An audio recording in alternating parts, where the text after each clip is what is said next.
Hello, this is Tony Blazier for the Motocross Vault presented by Blinzall. If you're in the market for some high-quality racing oil for your two-stroke or four, make sure you go to blinzall.com and use our discount code VAULT20 to save 20% at checkout.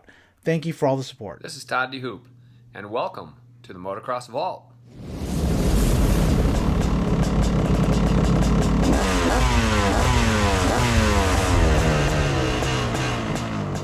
Hello and welcome back to the Motocross Vault. My name is Tony Blazier, and what this video is going to cover is a look back at the 1986 125 class.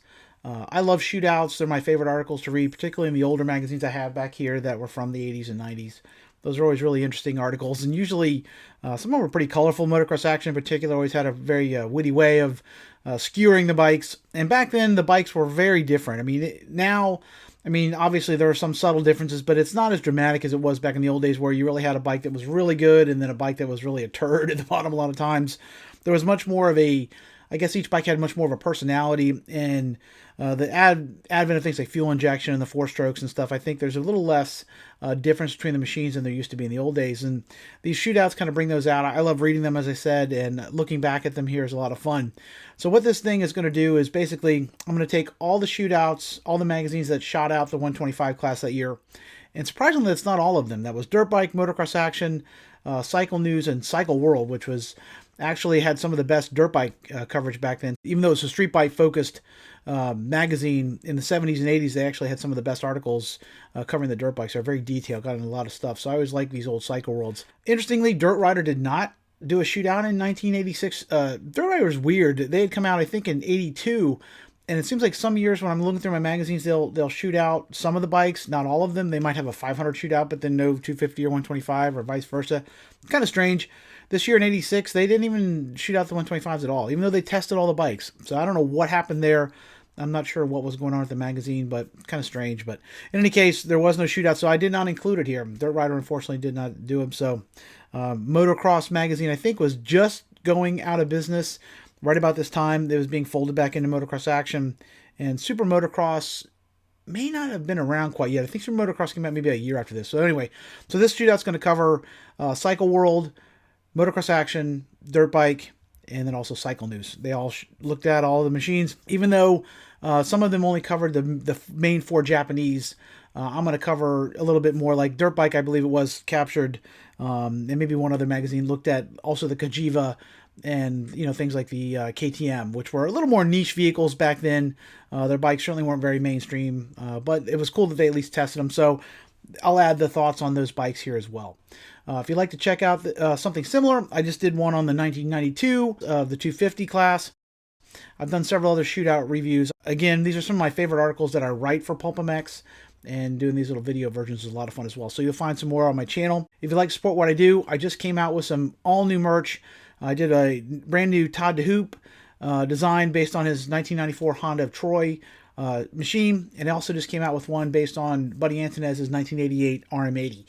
So if you liked little mini class stuff, I thought it'd be fun to do a few minis. I'll probably do a few more in the future.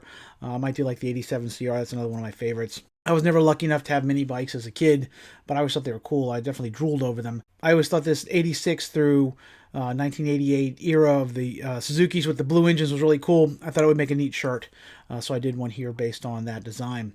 If you could like, share, and subscribe on social media, I would certainly appreciate that. And feel free to leave a comment if there are another motorcycle you'd like to see me do. I do read the comments and I take them under advisement. So here's a look back at how the 125 motocross class of 1986 stacked up in the shootouts at the time. The 80s were a great time for motocross. Tracks were plentiful, bikes were relatively cheap, and innovation was the name of the game. Motocross technology was moving at light speed, and riders were the beneficiaries of those advancements. By 1986, all the machines in the 125 class featured liquid cooling, some sort of a power valve, front disc brakes, and long travel single shock rear suspensions.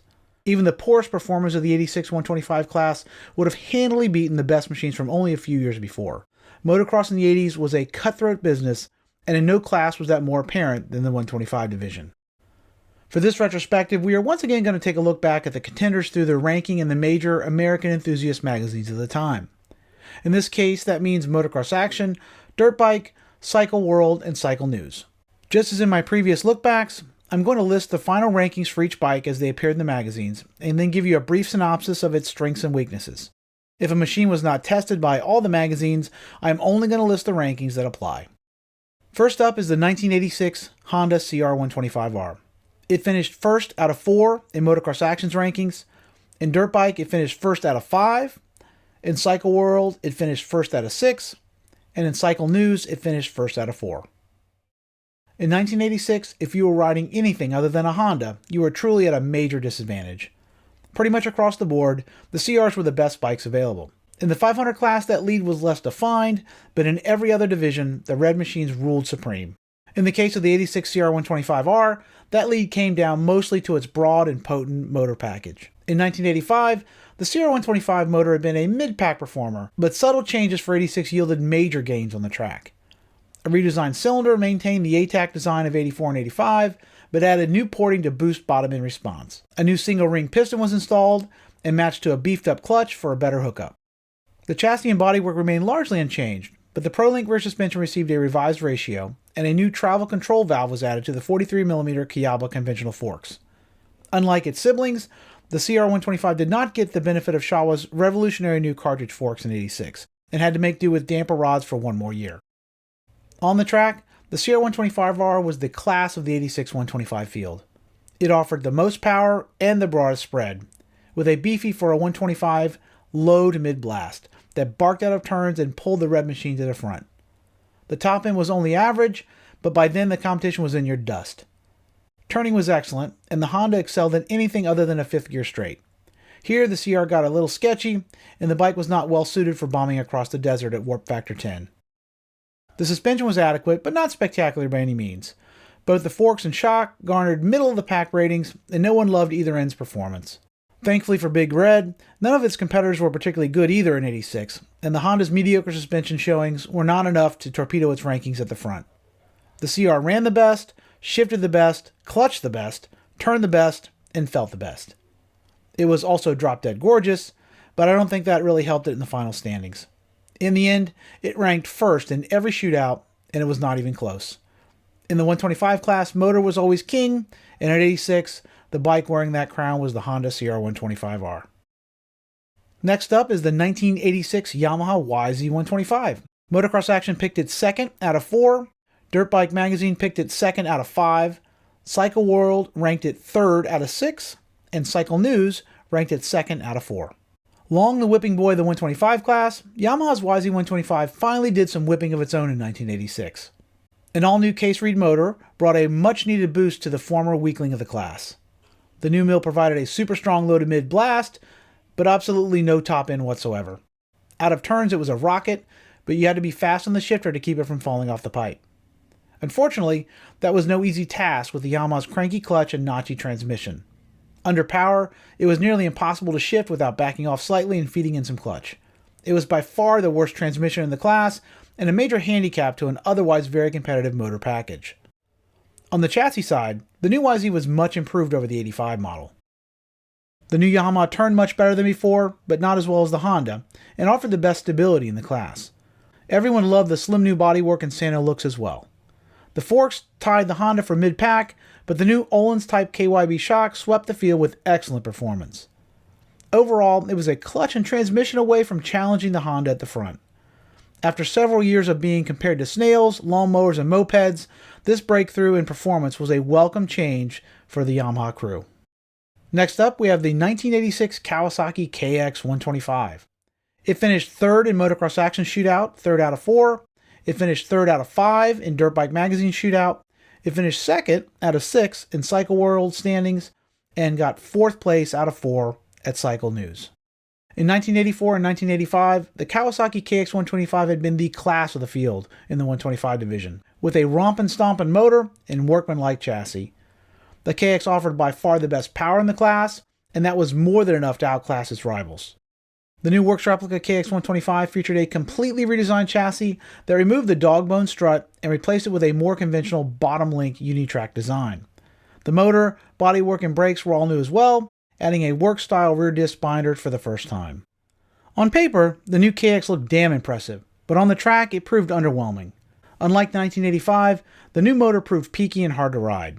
In an interesting twist, the Honda and Kawasaki actually switched power bands for 86, with the new CR getting the 85 KX's meaty pull, and the Kawasaki receiving the old Honda's lackluster grunt and endless rev.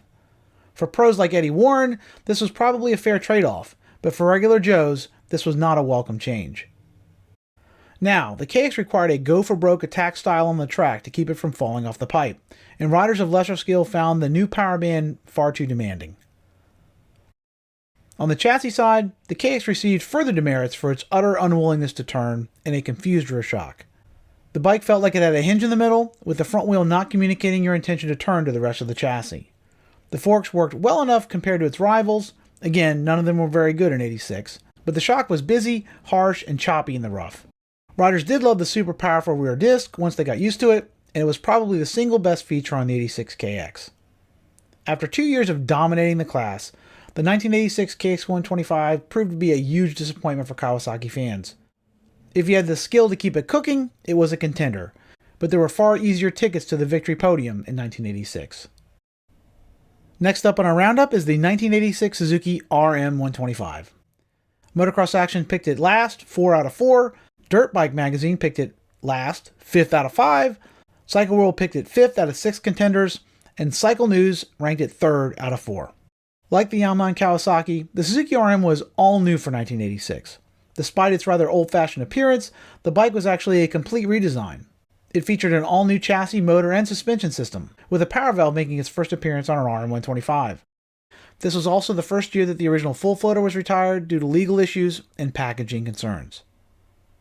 On the track, the RM proved woefully outgunned in 1986. The new automatic exhaust control motor provided a listless and slow revving delivery that made the bike incredibly difficult to ride fast. It was gutless down low, mediocre in the middle, and middling on top. On the dyno, it put out nearly 20% less horsepower than the CR125. People also hated its funky ergonomics, outdated looks, poor clutch, subpar construction, and underpowered brakes. Pretty much the only thing people did like were its forks, which were the best in a field of very middling performers. The new non-floating full floater worked well at first, but fell prey to tons of drag if not serviced constantly. Overall, it was a poor effort for the machine that had dominated small bore racing throughout the 70s and early 80s.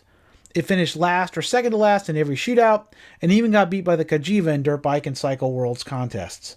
Unless you were on Suzuki's payroll, there was no reason to go yellow in 1986. Next up, we have the 1986 Cagiva 125 WMX. MXA did not rank the WMX, but Dirt Bike picked it 4th out of 5, Cycle World picked it 4th out of 6, and Cycle News also did not test it in 86. Cagiva made some major strides toward mainstream appeal in 86. The brand was coming off its first world motocross title in 1985, and the 86 WMX featured major upgrades in nearly every category. Its motor ran similarly to the new Yamaha, with a potent low to mid power curve. Like the Yamaha, there was not much on top, but the Italian did offer a much less cranky transmission. Overall, it was ranked as the second best motor in 1986. On the chassis side, the Cagiva was a bit of a mixed bag, however. The frame handled well, but the stock suspension was poor. The Marzocchi forks were harsh, prone to blowing seals, and poorly set up. The shock was only slightly better and needed a revalve to work properly. The brakes were also underpowered and required constant maintenance. The seat, while well shaped, was hard as a slab of concrete and panned by all the testers. With some careful setup, the Cagiva was certainly a contender, but it needed a complete suspension overhaul to reach its full potential. Even so, it was by far the most competitive European 125 offering up to that point, and a machine worth considering if the ubiquitous Japanese tiddlers were not your type of thing. Last up is the 1986 KTM 125. It was not tested by Motocross Action, Dirt Bike, or Cycle News, but Cycle World ranked it last in 6th place out of 6 contenders that year. In 1986, the KTM 125 was one of the most technologically up-to-date machines in motocross. With its dual disc brakes, inverted white power forks, and a case-reed motor, it was at the very cutting edge of 125 motocross design. It featured high-end suspension components, quality construction, and a unique European flair that either endeared you or put you off like the plague. Despite its case-reed and power valve, the KTM offered by far the narrowest power band in the 86 125 class. It was a mid-range only motor with virtually no power above or below its modest burst in the middle. Like the Yamaha, its transmission was a cantankerous affair that refused to shift under power and demanded precision to select the next cog. This made the KTM incredibly hard to ride and far trickier to keep on the pipe than most of its rivals. Like the Cagiva, its high-end European suspension components were set up for European tracks and completely out of step with the American taste of the time. As delivered, it tied the Cagiva for the worst forks in the class and slam-dunked the competition for futility in the shock department. Considering these same units performed flawlessly on ATKs, it was clear that this was more a matter of improper setup than any real design flaws built into the suspension. Despite having a rear disc, the KTM's brakes were rated back of the pack in performance. Both ends were weak, mushy, and numb feeling. On the bright side, the bike was the lightest in the class at a feathery 191 pounds. It was also very versatile with a large 2.6 gallon tank for off-road adventuring. While this did give it an added range, some riders complained that the tank's wide profile made it feel like a enduro bike instead of a motocrosser. Like the Cagiva, the KTM cement seat led to premature monkey butt long before the Katoom exhausted its ample fuel supply. Today, KTM dominates everything, but in 1986 they were the scrappy little guys. It would take a bankruptcy and over 2 decades for the Austrians to finally crack the code to motocross greatness. The fact that KTM was not even included in any of the major shootouts in '86 is a good indication of the respect, or lack thereof, the KTM 125 enjoyed at the time. Like all of these machines, the 125MX could have won in the right hands, but those hands had better have been damn talented to overcome the advantage the guy riding red already had in 1986. So there you have it. That's a look back at the 1986 motocross shootouts in the 125 class. Honda really was kicking everybody's butt that year. It's interesting, they pretty much dominated almost every division. The 500 class was a little more close. The Kawasaki was giving the CR run for some money this year with the new Kips engine, but in general, Hondas were the bikes to beat this year, and they were head and shoulders better than the other machines. And this is in spite of the fact that the 125 didn't get the cartridge forks that the 250 and 500 got, which really gave them even a bigger advantage. This 86 model was actually very similar to the 85, and the 85 was a mediocre machine. I've ridden those plenty of times. 2 of my best friends had 85 CR125s, and I thought they were okay. The power was not phenomenal by any means. I always thought that first version of the ATAC was not that great. But they made some subtle changes here in '86, and it went from a mid-pack machine to a romp-em stomper that just kicked the competition's butt here in '86. I always thought the bike looked great. It was definitely, in my opinion, the best looking of the machines that year. But, really it's the engine performance. 125s are dominated by engines, and this 125 CR in 1986 just kicked everybody's butt, and that really was the thing that kicked it over the top. Because, again, the suspension was not phenomenal. Smaller bikes, the suspension is probably less of a factor than it is on the big machines. Obviously, on a 500 or 250, the additional power makes the suspension more of a factor. But on the 125, if the bike's slow, you're done. It's not going to do too well in the shootouts, and Honda had the best engine this year, so that's basically was the end-all, be-all of it. If you'd like to support the channel, please feel free to like, share, and subscribe. As I said earlier, I would very much appreciate it. I love the community here on YouTube and how much support you guys give. I read all the comments and respond if necessary. Until we meet again, this is Tony Blazier. Keep the rubber side down. Peace.